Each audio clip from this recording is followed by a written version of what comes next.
This video is going to show you how to set up and season the Soulfire stove, which is the first step in setting up your new Soulfire sauna. Firstly, you'll need to unbox the stove and remove all of the packaging. As you would have just seen, it comes with a carry bag and also a fireproof glove.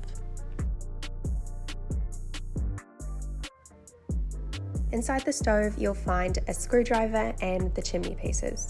Depending on which stove you've received, the final chimney piece, which is the spark arrestor, may be found inside the stove or it could be in the tent bag in a separate white box.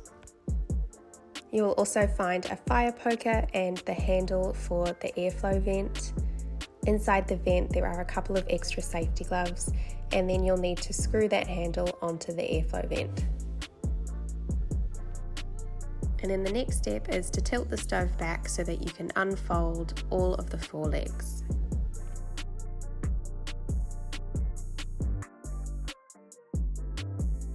Next, you're going to stack the chimney by inserting the ribbed piece first, followed by all the remaining pieces until you get to the spark arrestor, which needs to go at the very top.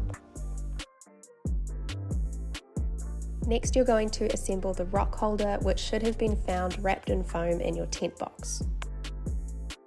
The screws will have been provided in two of the plates, and you'll need to unscrew them using the screwdriver that was found in your stove, and then place it back together and screw it into a box shape.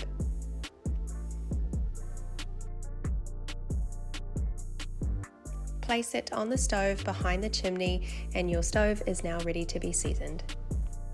Before using the Soulfire stove for the first time, it's essential to season it. This process removes any manufacturing residues and ensures that there are no VOCs present when the stove is in use. You'll need to ensure that it is outside, not in the tent, on a flat, stable surface, and that there is nothing above that it can heat or set fire to.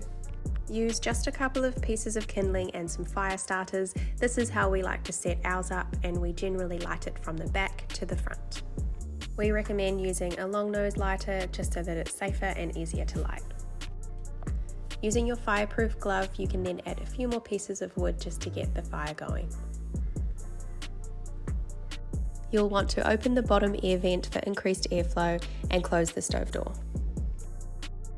You need to allow the fire to burn hot, and we recommend adding a larger piece of firewood once that kindling has had time to compress down, and then allowing this piece of firewood to completely burn out and the stove is cool to touch. You may notice as the stove heats up that the rock holder bows a little bit. This is normal and will return flat once the stove cools down. You'll also notice that the stainless steel appearance will change and may even glow red hot. This again is completely normal.